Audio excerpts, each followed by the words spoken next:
The chapter picks up exactly where we left off, the purple-haired woman striding confidently into Hajin's room, her presence commanding and bold.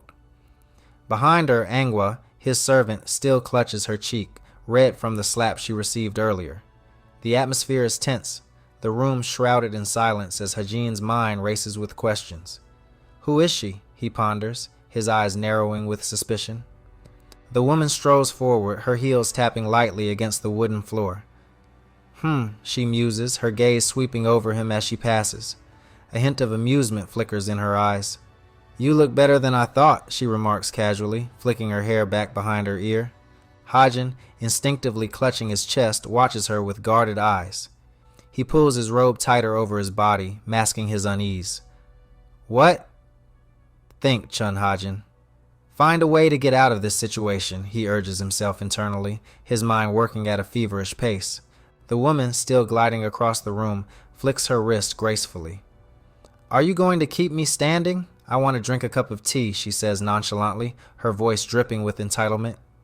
Hajin's mind stutters for a moment before he snaps back to reality. At times like this, first run, he thinks desperately.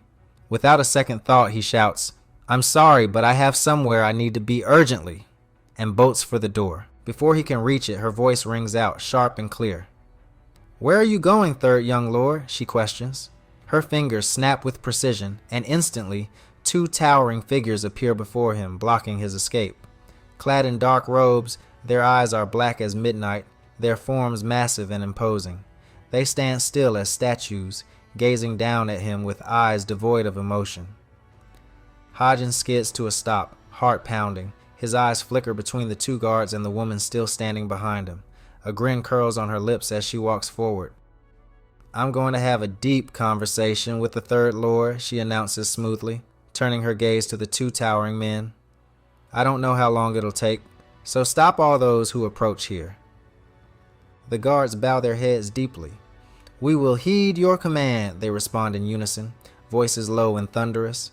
Hajin turns back towards the woman, bewilderment painted across his face. Before he can utter a word, the door slams shut, locking him inside with her. The echo lingers ominously. Please sit. She gestures to a chair near the window. She's already seated comfortably, legs crossed, hand resting elegantly under her chin. We have things to talk about, don't we? Hajin hesitates, his eyes darting from the door to her before clearing his throat. I didn't wipe my sweat while recovering my body. Please wait while I go and change, he stammers, mind racing for an exit strategy. The woman's expression softens into a sly grin. Okay, I'll wait. However, it'd be great if you don't have any other plans, she adds with a smile that sends chills down his spine. Hajin, sweat dripping from his brow, thinks quickly. Just by looking at her, I know what she is. I know she's not normal. I have no choice, he decides. Turning back to his servant, he orders, Manhwa, follow me. Manhwa nods swiftly. Ah, yes, she responds, scurrying behind him. Within a smaller room, away from prying eyes, Manhwa stands nervously before Hajin. Pardon?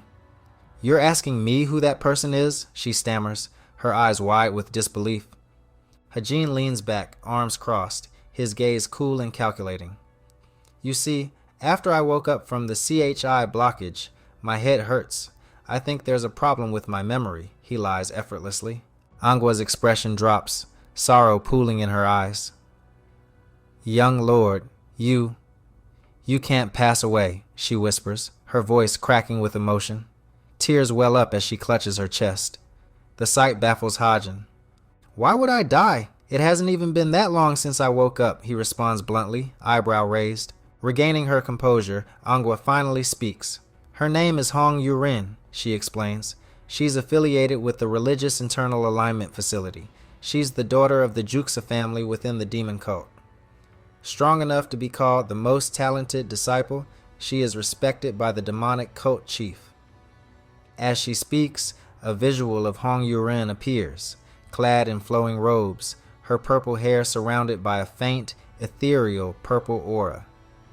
Hajin raises a brow, his hand touching his chin thoughtfully. And she's the fourth young lord's youngest sister? He questions. Manhwa nods. Yes, but why did she come looking for me? What's our relationship? Hajin inquires further. Angwa hesitates. I don't know the details, she admits, but both of you have met numerous times within a month. Hajin's eyes narrow, arms folding across his chest. That means our relationship isn't just average, he deduces. He takes a step back, scanning Angwa's face. Thank you for letting me know. Is your face okay? It looks very swollen. Go rest, he says gently. Angwa's eyes widen with shock, her hand subconsciously touching her cheek. Yes, she mutters, bowing respectfully. As she steps back, her gaze lingers on him, mind swirling with disbelief. Young lord, is this really you, she wonders, remembering the cruel words of the past? Hajin straightens up, strolling back to the room where Hong Yurin now waits. She's seated comfortably, legs crossed, her gaze steady and sharp. Hajin bows politely, his expression calm. I was thoughtless, so I was rude, he says courteously. Yurin's brow lifts slightly, a curious expression on her face. It's all right, she responds, though her tone is laced with suspicion. Hajin doesn't waste time. What brings you here? He asks smoothly, a soft smile playing on his lips. Her eyes flicker with surprise. What's with this mild attitude? It's different from the third young lord I once knew. It's like you've lost the brightness in your eyes, she muses, a flashback of his former self raging and screaming crossing her mind. So it's true that you lost your martial prowess after the chi blockage, she thinks inwardly. Without hesitation, she reaches into her satchel and produces a contract, laying it on the table with a sharp slap. This is a contract that has both of our seals on it. You remember, right? Hajin's eyes narrow as he stares at the document. Contracts, he thinks, suspicion gnawing at his mind. Yurin's eyes gleam with satisfaction. If one of us breaks the contract, or if a situation arises where it must be invalidated, she slams the contract down forcefully, the penalty will be tripled. Her gaze sharpens. The total is 6,000 yang. Pay me back now or write up a new contract. Hajin stares intently at the contract in his hand, his expression unreadable.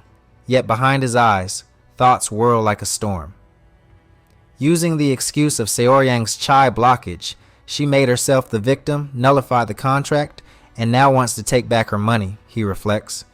I wanted to build my reputation and increase my wealth, but she's going to ignore the fact that I was bedridden, he scoffs inwardly. This youngster is doing things she shouldn't be doing, he mutters in his mind, irritation bubbling beneath his calm facade. Finally, Hajin speaks up, his voice even and controlled. Well, all right, he says aloud, surprising the purple-haired woman with his compliance. I can spend that much money this easily, he continues confidently. Her eyes narrow with suspicion, but before she can respond, Hajin turns his head towards the adjacent room.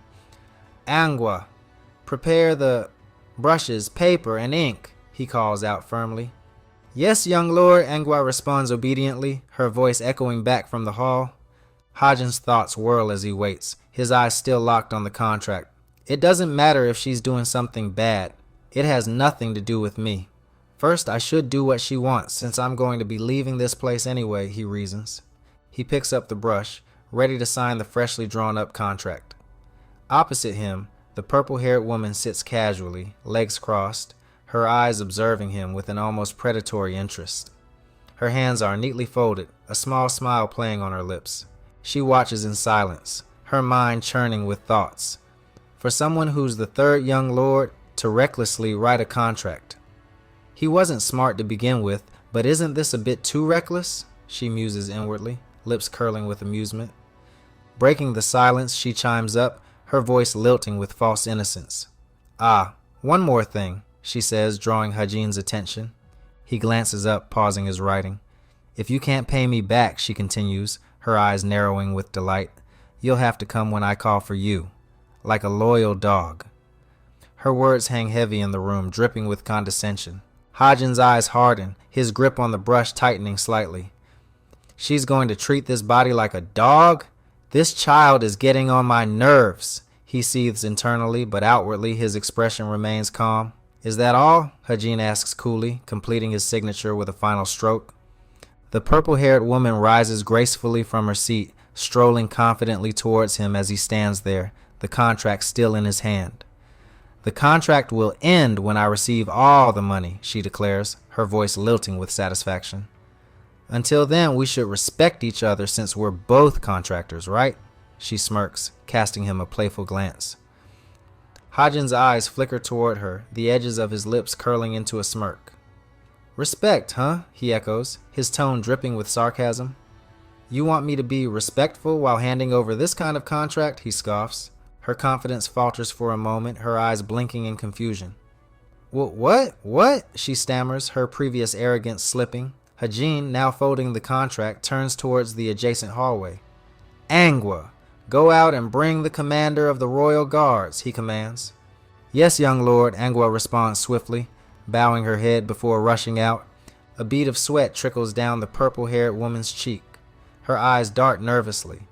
Well, why are you suddenly calling the commander? She stammers, her voice shaking slightly.